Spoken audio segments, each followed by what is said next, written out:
ओम भूर्भुवः स्वः ओम तत्सवितुर्वरेण्यं भर्गो देवस्य धीमहि धियो नः प्रचोदयात्।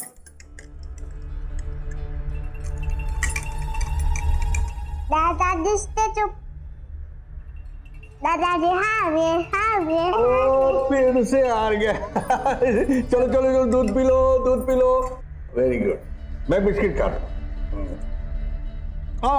Very good girl. अभी कहाँ जाएंगे? स्कूल। अब दादाजी आपको स्कूल छोड़ते हुए ऑफिस जाएंगे, ओके? चलो चलो चलो। Very good. Take care. आओ ये लो दीपक। आ जाओ बेटा। आई शाबाश। आजा। पापा आपकी सारी दवाइयाँ आपके बैग में रखी हैं, टाइम पर ले लीजिएगा, भूलेगा मत। Bye bye mama, bye bye papa. Bye bye bye. Bye bye. Suryakant Nigam घर से निकल गया, तैयार रहो।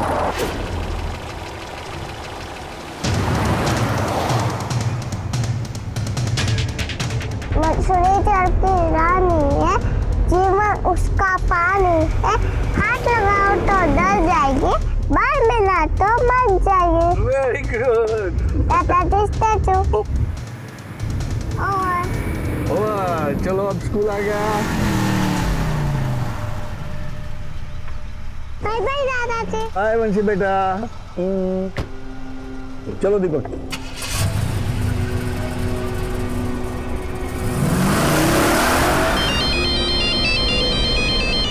हेलो। जो कह रहे हैं उसे ध्यान से सुनिए। अच्छा रहेगा आप जीटी ट्रांसपोर्ट वालों के खिलाफ हो रहे इनकम टैक्स की जांच बंद कर दे, नहीं तो।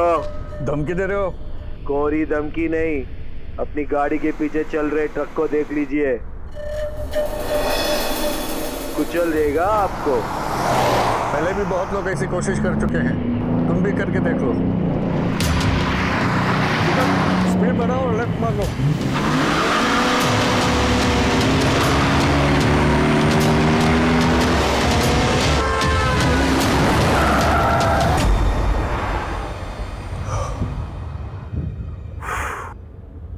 एक ईमानदार इनकम टैक्स ऑफिसर सूर्यकांत निगम अपने बेटे सूरज, बहू प्रीति और पोती के साथ अलीगढ़ में रह रहे थे। सूर्यकांत ने अपने काम के साथ कभी भी बेईमानी नहीं की और इसीलिए उनकी ईमानदारी उनकी पहचान बन गई।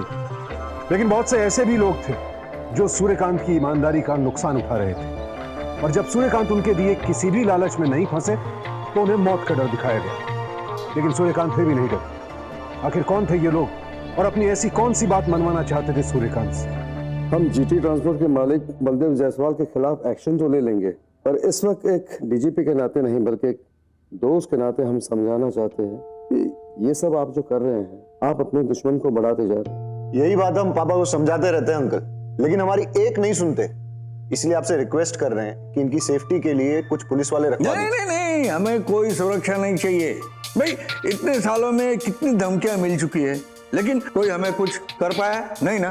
फिर पापा जी एकदम सही कहा आपने, आपका कोई कुछ नहीं बिगाड़ सकता, लेकिन ये जो डायबिटीज है ना, ये जरूर आपका नुकसान करेगा। पापा जी इसमें हंसने वाली कोई बात नहीं है।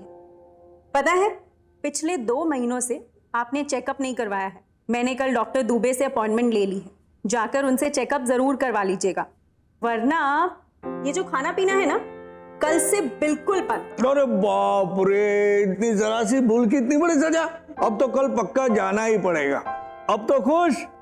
और ऊपर से मैं हवालात में बंद कर दूंगा वो अलग। बिल्कुल सही कहा अंकल। निगम, कल ही आरबी बिल्डर का फोन आया था हमारे पास। उनके नए अस्पताल का कुछ काम रुक गया है। हाँ, उनके अकाउंट में काफी गड़बड़ है, इसलिए मैंने इन्फॉर्म किया था कि उनके कोई प्रोजेक्ट को मंजूरी ना दी। अच्छा, इसलिए उनका फोन आया था हमारे पास ताकि हम तुमसे उनकी सिफारिश कर सके। सॉरी डॉक्टर, सॉरी, बिना अपॉइंटमेंट चला आया। डॉक्टर त्रिवेदी, आप और हमारे क्लिनिक में? भाई यहाँ से गुजर रहा था, सोचा आपसे मिलता चलो। चलो अच्छी बात है, उसी बहाने मुलाकात तो हो गई।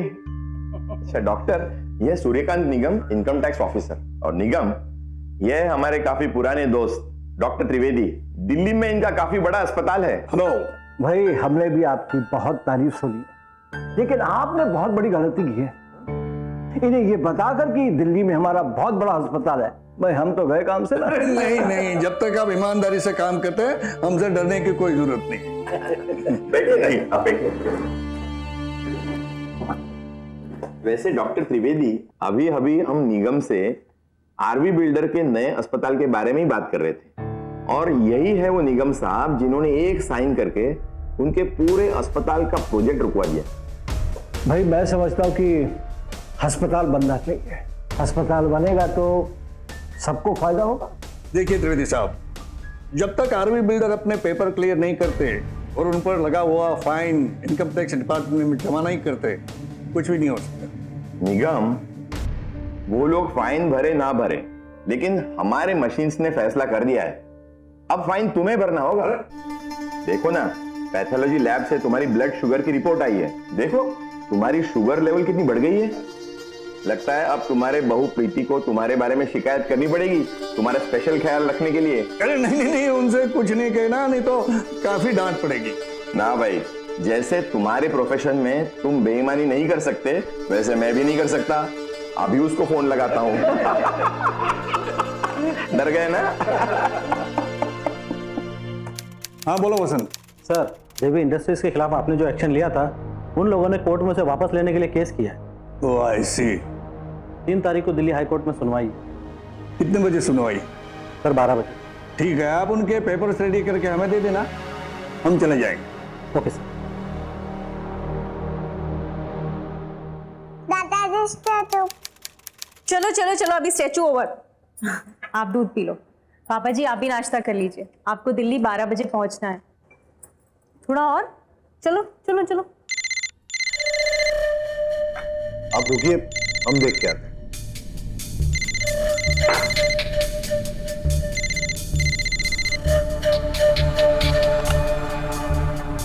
हेलो, हाँ कौन बोल रहे हैं?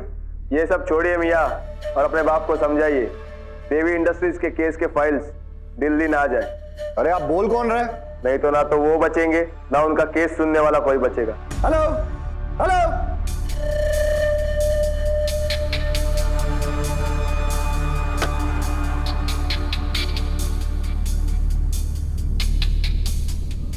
क्या हुआ? किसका फोन था? पापा आप दिल्ली जाने का प्लान कैंसिल कर दीजिए ना। वो देवी इंडस्ट्रीज के केस में बहुत बड़े पॉलिटिकल लोगों का इन्वॉल्वमेंट है, प्लीज आप समझने की कोशिश कीजिए। सूरज, हम कितने सालों से काम कर रहे हैं, ये धमकी हमें कोई पहली बार थोड़ी मिली है। डोंट वरी, हमें कुछ नहीं होगा। अरे दीपक। हाँ साहब। ये सामान जरा गाड़ी में रख देना। और आई शाबाश, वंशी बिटिया को हम 2 दिन के बाद मिलेंगे, फिर बहुत खेलेंगे। ओके पापा जी, आपकी सारी डायबिटीज की दवाइयां मैंने आपके बैग में रख दी हैं, भूलिएगा मत, टाइम से ले लीजिएगा। अरे ले लेंगे बेटा, तुम चिंता मत करो। देखो वंशी भी बड़ी हो गई है और मेरी तबीयत भी ठीक रहती है। डोंट वरी, अभी तो मैं जवान हूँ। आप अपनी लॉ की प्रैक्टिस शुरू कर दीजिए।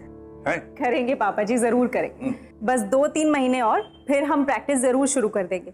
बस एक बार आप और वंशी थोड़े से और बड़े हो जाइए, फिर करेंगे। बाय बेटा।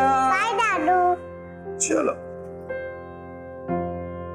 आज के दौर में जहां हम थोड़े समझौते करके जीने को समझदारी कहते हैं, वहीं सूर्यकांत निगम जैसे लोगों को अपने पेशे और अपने ईमान के साथ जरा सा भी समझौता करना गवारा नहीं। इसीलिए सूर्यकांत निगम ने कई लोगों से दुश्मनी मोल ले ली थी। हालांकि सूर्यकांत निगम के लिए ऐसी धमकियां कोई नई बात नहीं थी।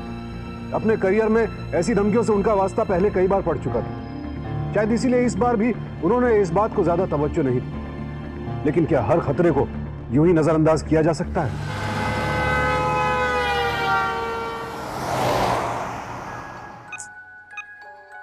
The number you are trying to call is currently.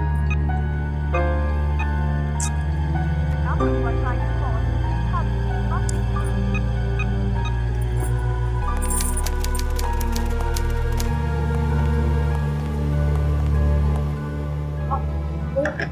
क्या हुआ? आप परेशान क्यों लग रही? देखिए ना, पापा जी का फोन सुबह से मिल ही नहीं रहा। मैं कब से मिलाने की कोशिश कर रही हूँ और ड्राइवर का फोन भी कवरेज एरिया से बाहर है। एक काम करिए ना, दिल्ली में जिस गेस्ट हाउस में पापा रुकने वाले थे वहां फोन करके पूछिए ना।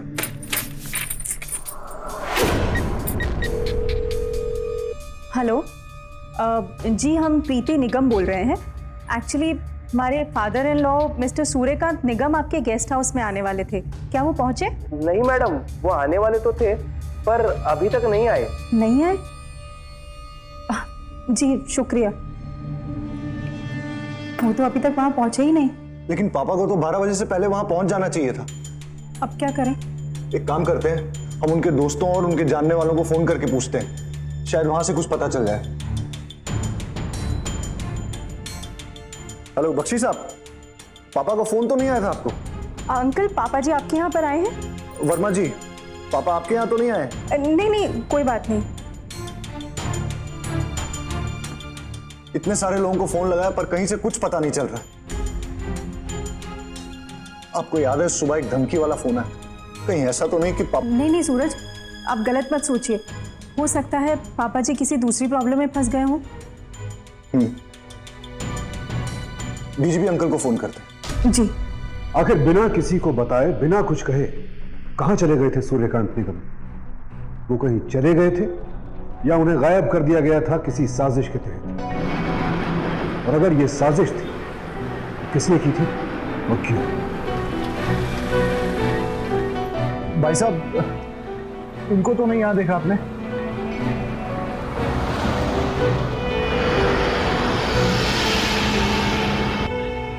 भाई साहब, ये आदमी को देखे कहीं आप? नहीं।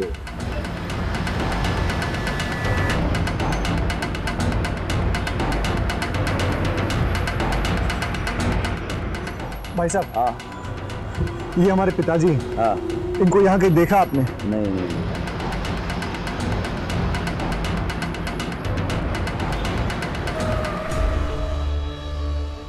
अरे ये तो पापा की गाड़ी है।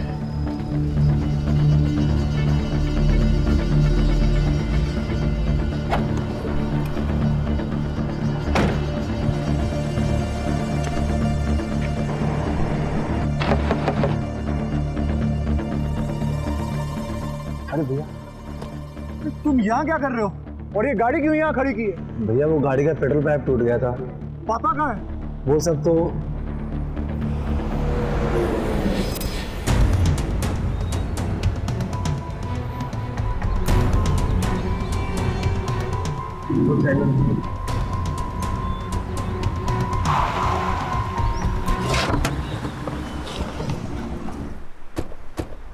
अरे भाई, क्या हो गया गाड़ी को? अरे साहब, गाड़ी का पेट्रोल पाइप टूट गया है। ओहो, अच्छा अगर तुम चाहो तो हम तुम्हें आगे तक ड्रॉप कर सकते हैं, कोई मैकेनिक लेके बनवा लेना।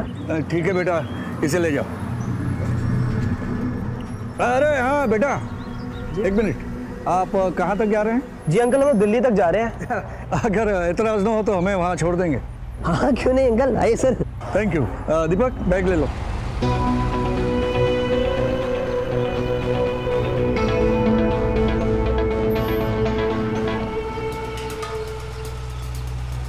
दीपक, तुम गाड़ी ठीक करा के दिल्ली गेस्ट हाउस ले आना, हम वहीं पे तुम्हारा इंतजार करेंगे। ठीक है साहब। चलो बेटा।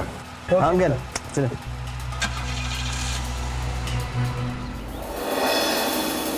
भैया वो मैकेनिक की गाड़ी ठीक नहीं कर पाया, बोला था किसी और को भेजता हूँ, पर अभी तक कोई नहीं आया। अरे कमाल करते हो तुम, ऐसे ही अनजान लोगों के साथ पापा को जाने दिया, जबकि तुम्हें अच्छी तरह मालूम है कि पापा की जान को खतरा है। अच्छा, जिन 2 लड़कों के साथ पापा गए, उस गाड़ी का नंबर देखा? कुछ याद है? हाँ भैया, UP 65 AU 655।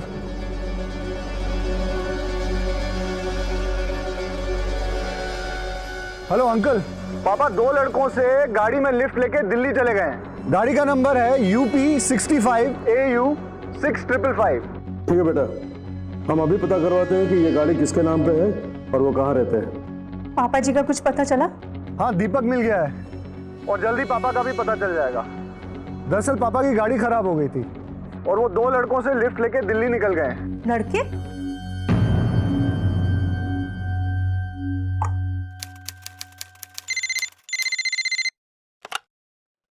हाँ सूरज बेटा, तुम फौरन पुलिस स्टेशन आ जाओ।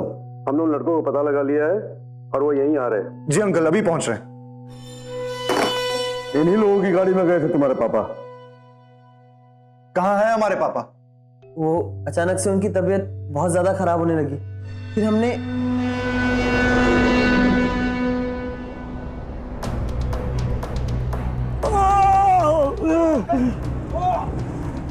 अरे क्या हुआ अंकल?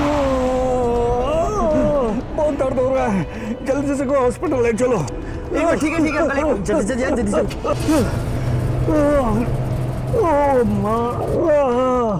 हम लोग भी उस दिन जल्दी में थे, तो हमें भी लगा कि EMT हॉस्पिटल वाले आप लोगों को तो इन्फॉर्म कर ही देंगे, इसलिए हम उन्हें एडमिट करके वहां से जल्दी से चले गए थे।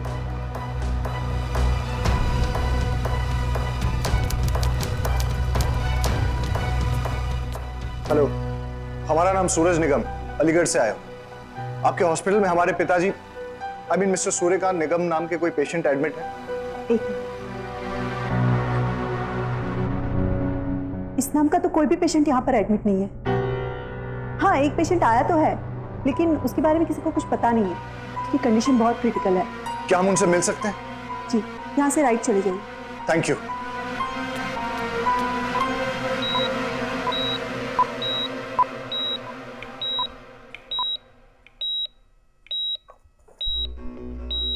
तुम एक काम करो, पुलिस को इन्फॉर्म करो, पेशेंट की हालत बहुत क्रिटिकल है।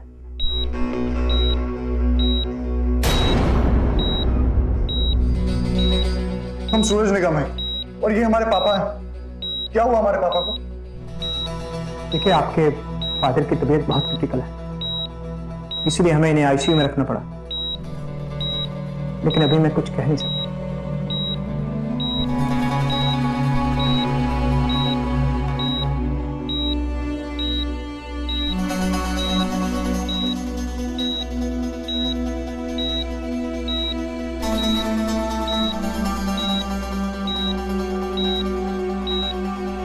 हेलो प्रीति, पापा दिल्ली के EMT हॉस्पिटल में काफी क्रिटिकल कंडीशन में।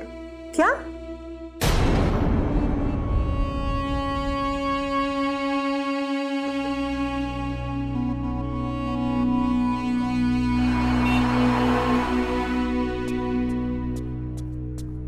Excuse me, Mr. सूर्यकांत निगम।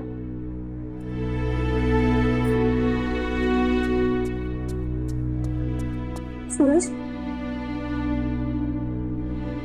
पापा कैसे हैं? हालत अभी बहुत सीरियस। क्या हम उन्हें देख सकते हैं?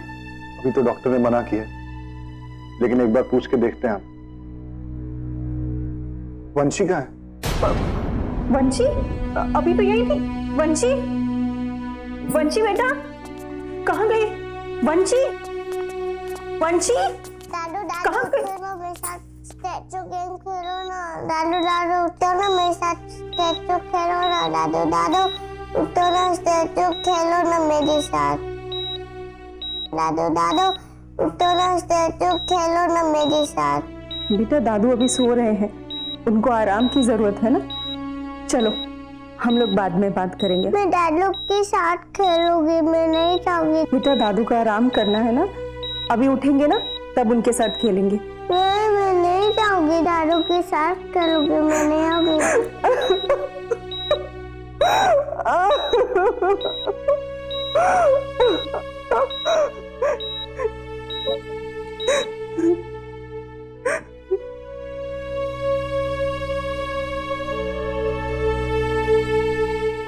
आप लोग चिंता मत कीजिए, सब ठीक हो जाएगा, कुछ दिनों की बात हो रहा है। Hello doctor Trivedi. Hi Raman, how are you? I am fine. ये है डॉक्टर त्रिवेदी। Hello doctor. और डॉक्टर, ये है सूर्यकांत जी के बेटे। अच्छा अच्छा, मैं तुम्हारे फादर को अच्छी तरह से जानता हूँ, अलीगढ़ में मिला था डॉक्टर दुबे के यहाँ। मैं आज ही मुंबई से लौटा हूँ, अगर यहाँ होता तो डॉक्टर दुबे को इन्फॉर्म कर देता। डॉक्टर साहब, पापा कब तक ठीक हो जाएंगे? प्लीज आप फिक्र मत कीजिए, डॉक्टर रमन हमारे यहाँ के सबसे अच्छे डॉक्टर हैं। Everything will be fine.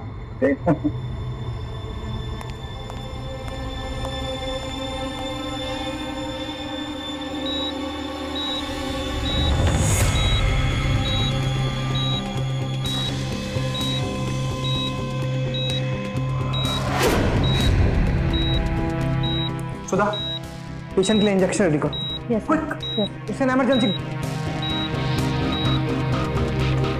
Sister, हम पापा से मिल सकते हैं? नहीं, अभी आप अंदर नहीं जा सकते। प्लीज आप यहीं रहिए। लेकिन पापा को हुआ क्या है? मरीज की हालत बिगड़ती जा रही है।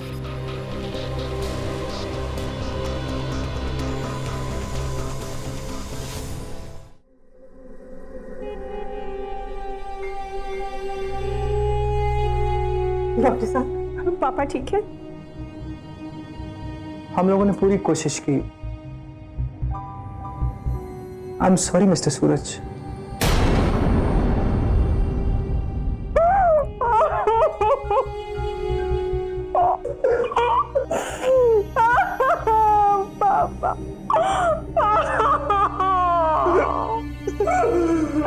मम्मी आप दोनों क्यों रो रहे हो? सूर्यकांत निगम की मौत से उनका पूरा परिवार सदमे में था, लेकिन अब सवाल यह था कि आखिर सूर्यकांत निगम का दिल्ली का सफर उनकी जिंदगी का आखिरी सफर कैसे बन गया? क्या वाकई उनकी मौत किसी बीमारी की वजह से हुई थी या इसके पीछे कोई साजिश थी? हाल ही में मिली धमकियों की वजह से उनके बेटे सूरज को लग रहा था कि हो ना हो उसके पापा किसी की साजिश के शिकार हुए थे, लेकिन किसकी?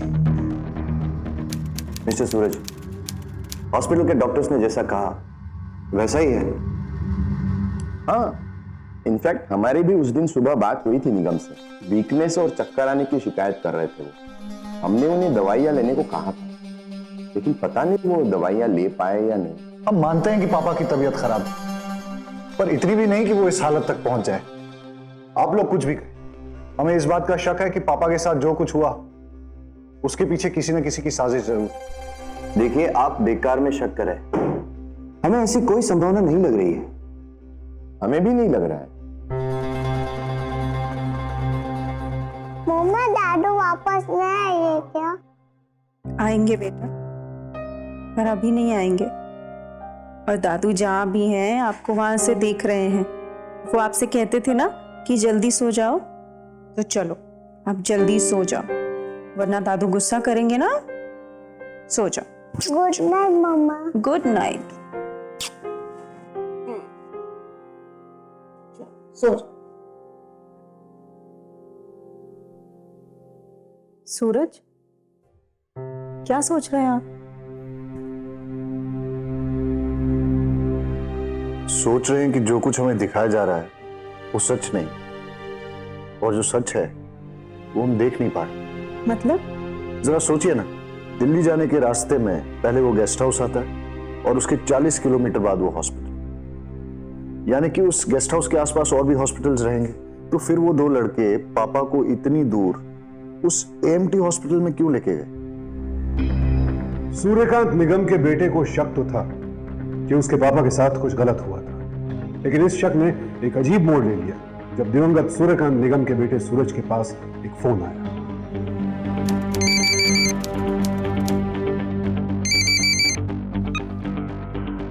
हेलो।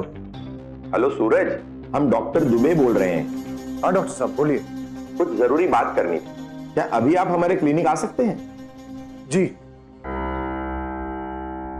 ये देखिए, एएमटी हॉस्पिटल से मिली निगम की सारी रिपोर्ट स्टडी करने के बाद हमें पता चला है कि एएमटी हॉस्पिटल ने एक बहुत बड़ी गलती की है।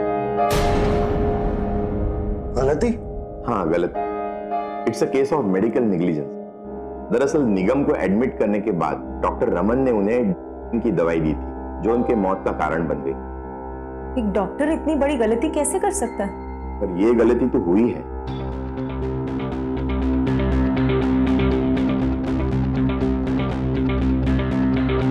हमारे पास उनकी मेडिकल हिस्ट्री तो थी नहीं, इसलिए ट्रीटमेंट करने से पहले प्रॉपर टेस्ट किया गया, उसके बाद ही ट्रीटमेंट शुरू की गई।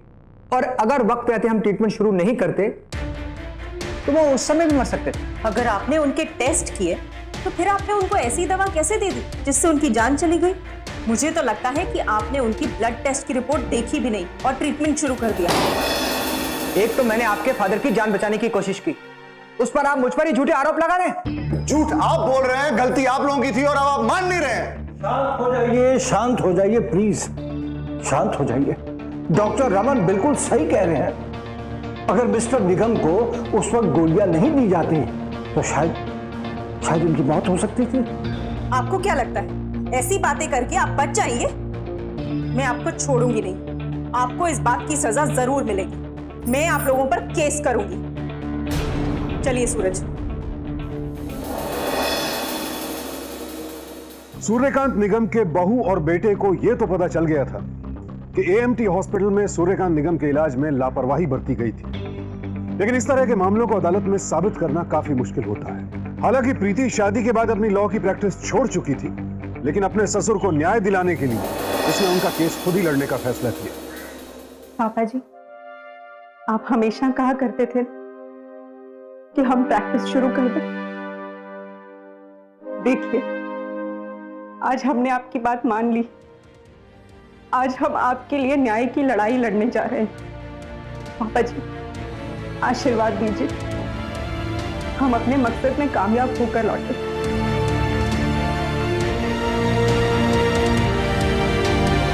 चलें? All the best mama. रखिए बेटा, चल।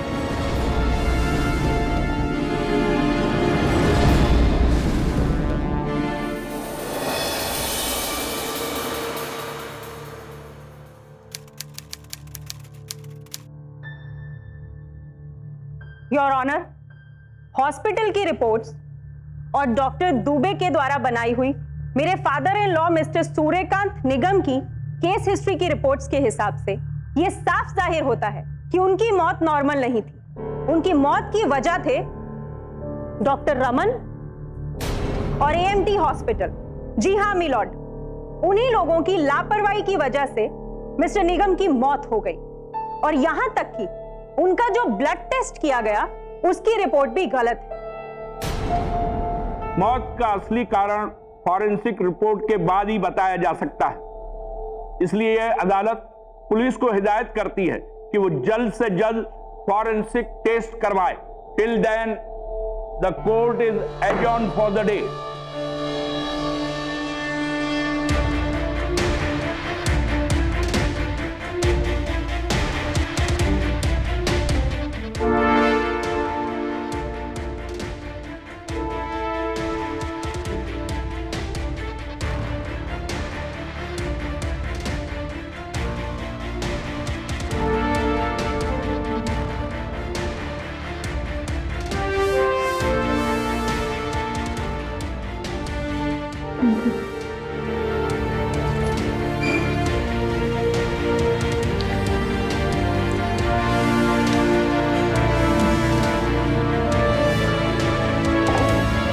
ये है आपके ससुर की फॉरेंसिक रिपोर्ट।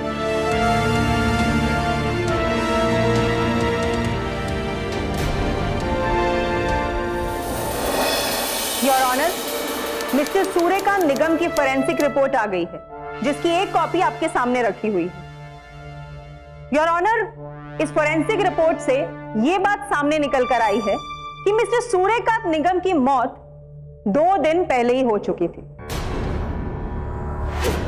अब सवाल यह उठता है कि अगर उनकी मौत 2 दिन पहले हो गई थी, फिर उन्हें 2 दिन तक आईसीयू में क्यों रखा गया? हॉस्पिटल अपनी कौन सी गलती छुपाने की कोशिश कर रहा है? योर ऑनर, अपनी इस बात को साबित करने के लिए मैं अपने कुछ अहम गवाहों को यहां बुलाना चाहती हूं। इजाजत है। Thank you your honour. मैं सबसे पहले उस हॉस्पिटल की नर्स सुधा को बुलाना चाहती हूँ। नर्स सुधा हाजिर हो। सर, डॉक्टर रमन बहुत ही काबिल डॉक्टर है, वो ऐसी लापरवाही कभी नहीं बरत सकते। उस दिन भी जब आपके ससुर को हॉस्पिटल लाया गया था तो उन्होंने ही उन्हें तुरंत अटेंड किया था। सर, हमारा हॉस्पिटल ऐसी लापरवाही कभी नहीं बरत सकता।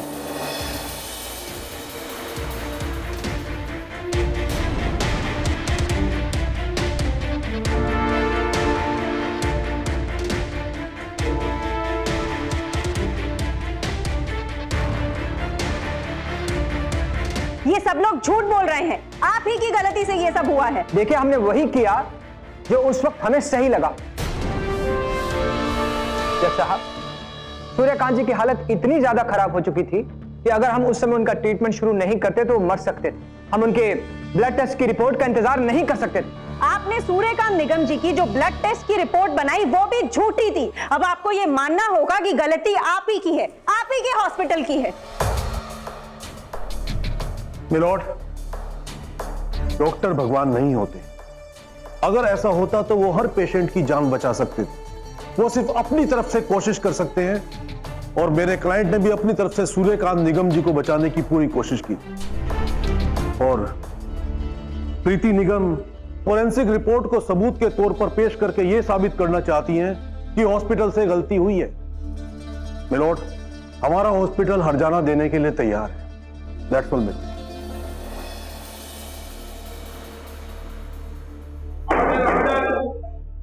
फॉरेंसिक रिपोर्ट से साफ हो चुका था कि सूर्यकांत निगम की मौत अस्पताल की लापरवाही की वजह से हुई थी और उन्हें जिस दिन अस्पताल लाया गया था दरअसल उसी दिन उनकी मौत हो चुकी थी, लेकिन इसके बावजूद उन्हें 2 दिन तक आईसीयू में रखा गया। दरअसल कई बार किसी व्यक्ति के ब्रेन डेड होने के बावजूद वेंटिलेटर की सहायता से उसके हृदय को क्रियाशील रखा जा सकता है और कई हॉस्पिटल्स ऐसा करके अपने बिल की मोटी रकम बनाते हैं। लेकिन सूर्यकांत निगम के केस में ऐसा क्यों किया गया? क्या हॉस्पिटल सूर्यकांत निगम के परिवार को यह दिखाना चाह रहा था कि वो उन्हें बचाने की हर संभव कोशिश कर रहा है, या अस्पताल ऐसा करके अपनी लापरवाही छिपाने की कोशिश कर रहा था? यह केस 2 महीनों से अदालत में चल रहा था, लेकिन तभी सूरज के हाथ एक ऐसी जानकारी लगी जिसने इस केस का रुख ही पलट दिया।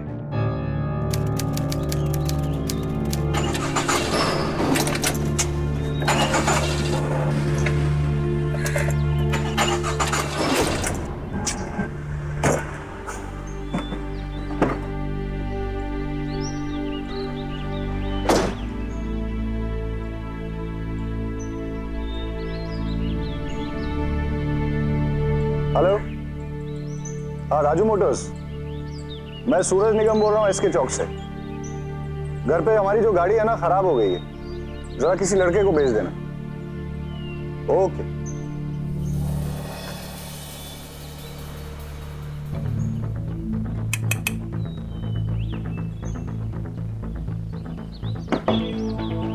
अब कुछ समझ में नहीं आ रहा है, गाड़ी को लेके जाना पड़ेगा गैरेज। अरे क्यों? लेकिन अभी कुछ दिन पहले इसका फ्यूल पाइप टूटा था, तो हमारे ड्राइवर ने इसे हाईवे के पास वाले गैराज में ठीक करा था। वहां देखिए जरा, वहां कोई प्रॉब्लम तो नहीं है? फ्यूल पाइप नहीं सब, फ्यूल पाइप तो बिल्कुल ठीक है, कहीं कुछ नहीं टूटा है। गाड़ी लेके जाऊं क्या? नहीं नहीं, रहने दीजिए, हम गाड़ी खुद आके छोड़ देंगे।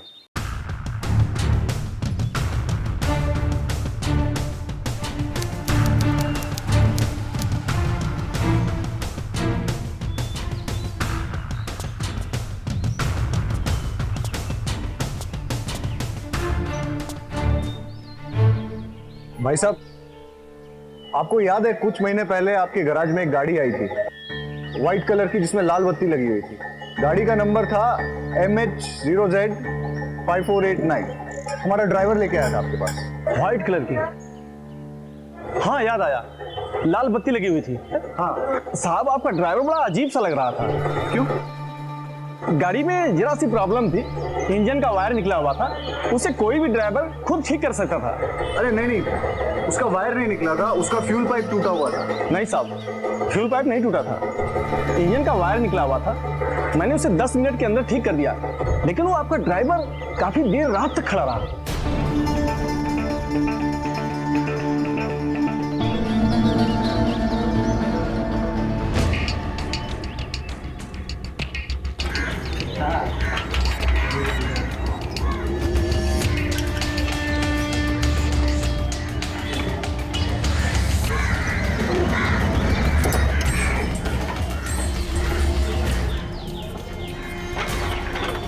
अरे भाई साहब,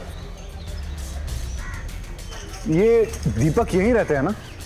हमारे पिताजी सूर्यकांत निगम जी का ड्राइवर था। दीपक? हाँ साहब, दीपक रहते तो यहीं है, पर अभी ड्राइवर नहीं है। वो बहुत बड़े सेठ बन गए और अपना ट्रक भी ले लिया है।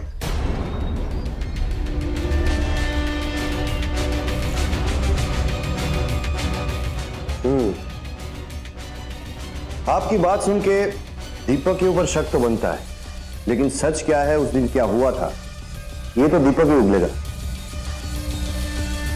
ठीक, दीपक जहां कहीं भी है उसे पकड़ के लाओ। Yes sir.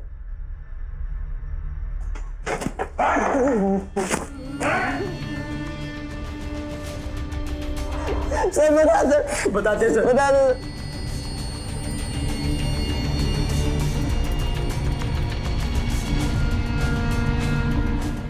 ठीक है, हम तुम तीनों को छोड़ देंगे, लेकिन एक शर्त पर। तुम लोगों ने यहां पे जो बोला है वो गवाही तुम्हें कोर्ट में भी देनी पड़ेगी, ठीक है? ठीक है सर। Okay sir.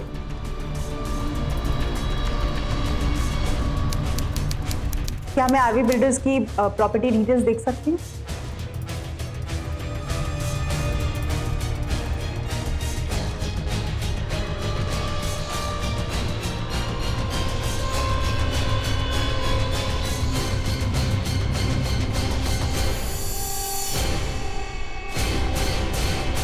डॉक्टर अमन, घबराइए मत। हम आपको ना धमकाने आए हैं और ना ही कुछ पूछने आए हैं, बल्कि ये समझाने आए हैं कि जो कुछ भी हुआ है आप अच्छे से जानते हैं। इसीलिए भलाई इसी में रहेगी कि आप सरकारी गवाह बन जाइए और अदालत में सब कुछ सच सच बता दी, वरना आपकी लाइसेंस जब्त होगी, जिंदगी भर डॉक्टरी की प्रैक्टिस नहीं कर पाएंगे और जेल जाएंगे, वो अलग। योर ऑनर, अब मैं अदालत को यह बताना चाहती हूँ कि जिस केस को हम अभी तक मेडिकल नेग्लिजेंस का केस समझ रहे थे, वो असल में एक मर्डर केस है।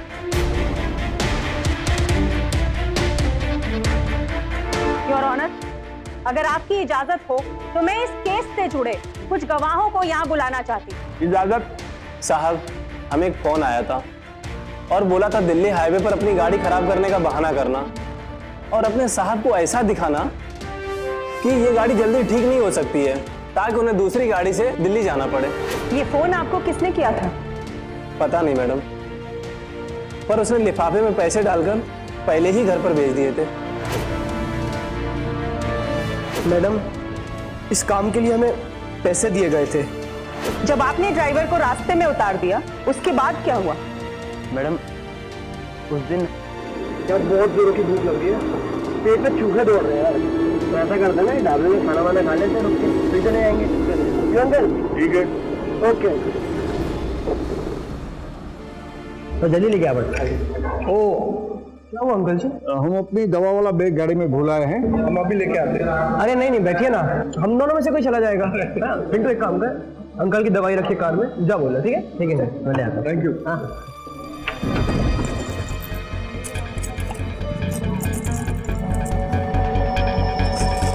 वो बदली हुई दवाई खाने के बाद उनकी तबीयत और ज्यादा खराब होने लगी। फिर हमें कॉल आया कि हम उन्हें दिल्ली की AMT हॉस्पिटल में एडमिट कर दें। हमने तो फिर वैसा ही किया। और आपको ये सब करने के लिए किसने कहा था? हमें कुछ नहीं पता, हमारी सिर्फ फोन पे बात हुई थी। मिलॉर्ड, मैं अदालत से गुजारिश करता हूं कि मेरे क्लाइंट पर जो लापरवाही बरतने का केस चल रहा है उसे खारिज किया जाए और उस इंसान को ढूंढा जाए जिसने ये साजिश रची थी और इन लड़कों को उस काम के पैसे दिए थे। That's all milord. Your honour, अगर इजाजत हो तो अब मैं अदालत के सामने एक ऐसे गवाह को पेश करना चाहती हूँ जिसकी गवाही के बाद यह साफ हो जाएगा कि जो कुछ भी हुआ वो क्यों हुआ और कैसे हुआ। इजाजत। Thank you. मैं डॉक्टर रमन को यहाँ बुलाना चाहूंगी। डॉक्टर रमन हाजिर हो।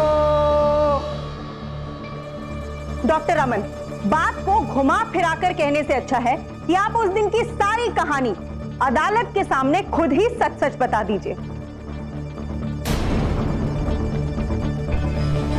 जज साहब, सच तो यह है कि जिस दिन सूर्यकांत निगम को हमारे हॉस्पिटल में लाया गया, मुझे डॉक्टर त्रिवेदी का फोन आया। उस दिन मैं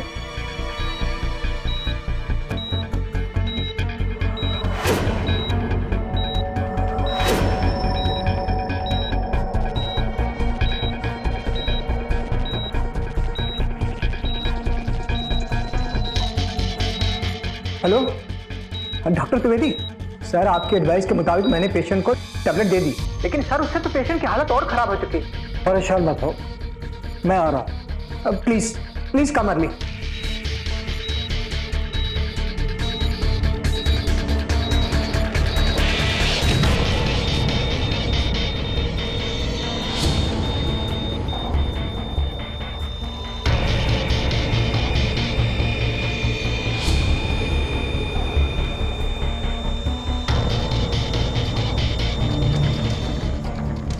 डॉक्टर साहब ये तो सुधा, आप जा सकते हैं। डॉक्टर रमन, इन्हें आप यहीं रहने दीजिए और किसी को पता नहीं चलना चाहिए कि ये मर चुके हैं। आपने सब कुछ जानते हुए पेशेंट को कि टेबलेट देने के लिए कहा? इतनी बड़ी गलती आपने कैसे कर दी डॉक्टर? गलती मैंने नहीं की है, दवाई तुमने दी है, तुमने। लेकिन इस गलती के बारे अगर किसी के सामने तुमने मुंह खोला तो बहुत बुरा हो जाएगा, क्योंकि इस पेशेंट को तुम अटेंड कर रहे थे। तुम डॉक्टर रमन झूठ बोल रहा है, झूठ बोल रहा है। जज साहब अपनी गलतियों को छुपाने के लिए सारे दोष मेरे सर पर डाल रहा है। आप ही बताइए, भला मैं सूर्यकांत निगम का खून क्यों करूंगा? आप उन्हें क्यों मारेंगे ये पेपर साबित कर देंगे।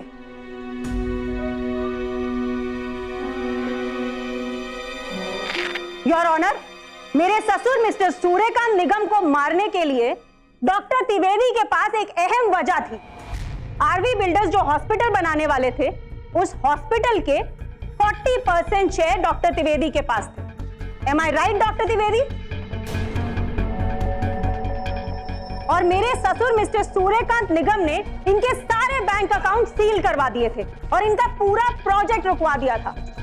और डॉक्टर त्रिवेदी ये अच्छी तरह से जानते थे कि रिश्वत के दम पर ये मेरे ससुर मिस्टर सूर्यकांत निगम को कभी नहीं खरीद सकते। इसलिए डॉक्टर त्रिवेदी ने उन्हें अपने रास्ते से ही हटा दिया, उन्हें जान से मार दिया और इनकी मौत को एक बीमारी का रूप दे दिया। क्या मैं सही कह रही हूं डॉक्टर त्रिवेदी?